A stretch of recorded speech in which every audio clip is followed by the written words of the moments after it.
En ese momento, Zacarías se le soltó la lengua, recobró el habla y empezó a bendecir a Dios.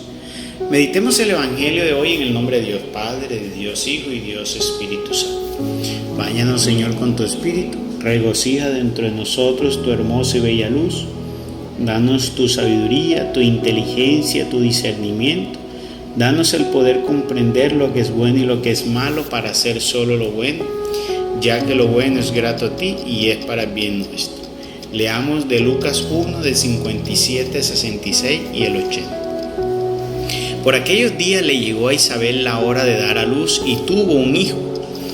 Cuando sus vecinos y parientes se enteraron de que el Señor le había manifestado tan grande misericordia, se regocijaron con ella. A los 8 días fueron a circuncidar al niño y le querían poner Zacarías, como su padre. Pero la madre se opuso diciendo: no, su nombre será Juan. Ellos le decían: pero si ninguno de tus parientes se llama así. Entonces le preguntaron por señas al padre cómo quería que se llamara el niño. Él pidió una tablilla y escribió: Juan es su nombre. Todos se quedaron extrañados. En ese momento a Zacarías se le soltó la lengua, recobró el habla y empezó a bendecir a Dios. Un sentimiento de temor se apoderó de los vecinos y en toda la región montañosa de Judea se comentaba este suceso. Cuantos se enteraban de ello se preguntaban impresionados: ¿qué va a hacer de este niño? Esto lo decían porque realmente la mano de Dios estaba con él. El niño se iba desarrollando físicamente y su espíritu se iba fortaleciendo y vivió en el desierto hasta el día en que se dio a conocer al pueblo de Israel. Palabra de Dios, gloria a ti, Señor Jesús. Bueno, sabrán que estamos hablando aquí hoy de Juan el Bautista, el precursor de nuestro Señor Jesucristo. Él es esa voz que dice en el libro de Isaías que suena en el desierto anunciando la venida del Señor. Abran el camino al Señor. Ese es Isaías.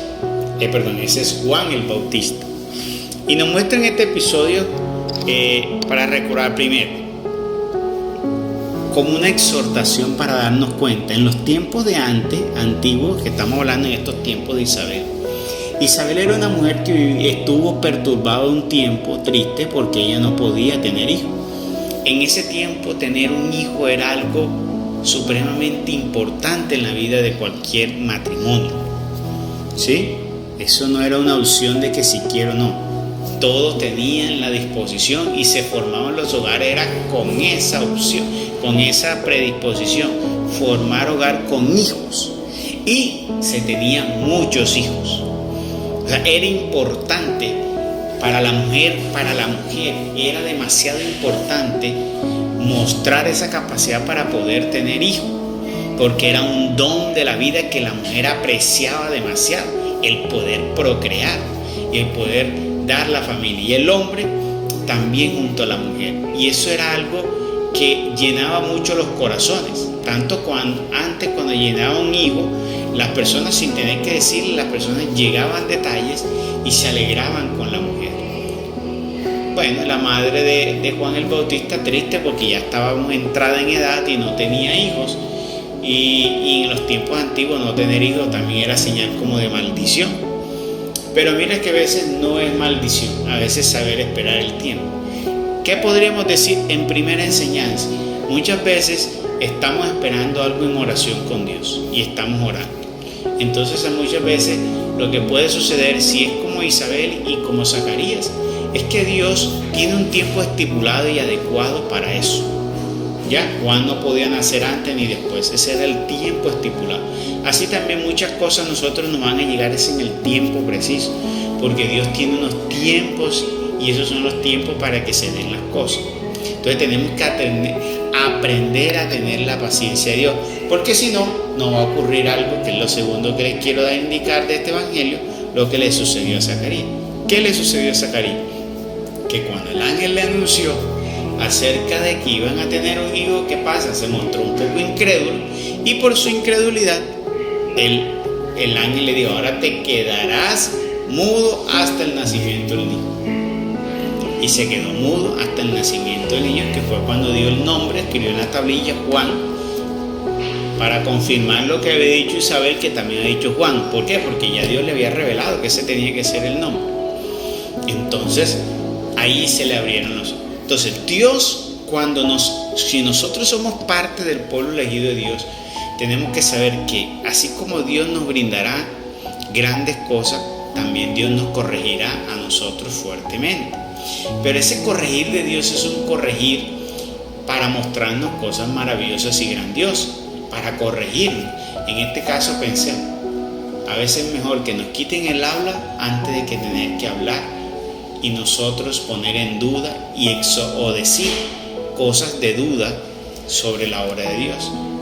Pues imagínense, Zacarías era un sumo sacerdote.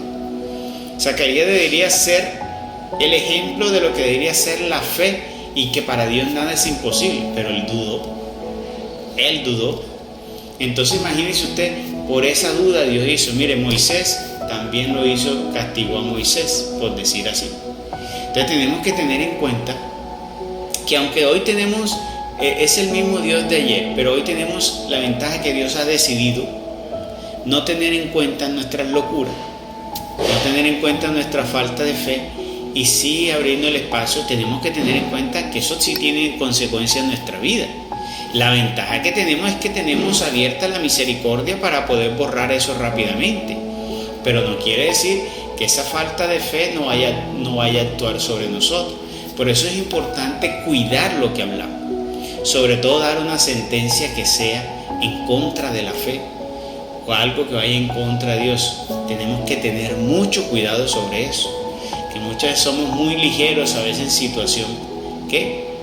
situaciones de incredulidad y en situaciones contrarias. Lanzamos expresiones y eso crea en nosotros, crea en nuestra vida espiritual. Tal vez no nos vamos a quedar ciegos ahora, ni se nos va a arrancar una pierna, pero hay muchos que a veces comienzan a tener situaciones en su vida contrarias. ¿Por qué? Porque a veces nosotros mismos atamos, nosotros mismos nos ponemos el palo en la rueda, nosotros mismos nos tropezamos. Hay que ser muy discreto, hay que ser muy, muy prudente en las expresiones que van, sobre todo cuando es contra Dios, porque hay personas que se levantan contra Dios. Tengo cantidad de personas que se atreven a levantarse contra Dios. De hecho, hoy en día la humanidad está levantada contra Dios. Cuando tú no cumples los mandamientos de Dios y tú dices que eso ya no hay que hacerlo, se levantaron contra Dios. Hay hermanos protestantes que dicen que no hay que cumplir los mandamientos, que eso quedó en el Antiguo Testamento. La iglesia no te predica sobre los mandamientos, ya no le prestan tanta atención. Tenemos una humanidad que ya se ha levantado contra Dios, que se levanta contra los mandamientos, se levanta contra Dios. O sea, entramos en guerra con Dios, y si no los cumplimos, sino que lo estamos incumpliendo, mucha más guerra tenemos, porque sabemos cuáles son los mandamientos de Dios. Y si sabemos que eso Dios nos lo manda, que no lo hagamos, y lo estamos haciendo, no estamos entrando en guerra con Dios. La humanidad está en guerra con Dios. Por eso, cuando nuestro Señor Jesucristo venga, no va a venir en paz. Nuestro Señor Jesucristo va a venir en guerra, y tenemos que estar preparados, porque los ángeles van a venir y solamente van a cuidar, a custodiar y apartar a los que estén sellados, a los que estén ahí en gracia. A los otros, los ángeles le van a mochar la cabeza. Sí, señores, le van a mochar la cabeza. Los ángeles van a venir en guerra, y eso va a ser algo muy fuerte. Por eso hay que prepararnos, por eso hay que ser hombres de fe, por eso hay que ser mujeres de fe, por eso hay que, como le dijo el Señor a Tomás, no seas incrédulo, sé hombre de fe. Hoy se los digo a ustedes, crean en el Señor, tengan paciencia para esperar en Dios, nunca murmuren contra Dios, sepan esperar en Dios, y aunque la gente te diga lo contrario, sé como Job, espera y no desesperes, porque el que espera y no desespera pronto verá lo que Dios le ha prometido. Y así te guardarás, y guardarás tu alma, guardarás tu vida, y guardarás las promesas de Dios. Bueno, y recibió entonces vino Juan y recibieron entonces la gran bendición.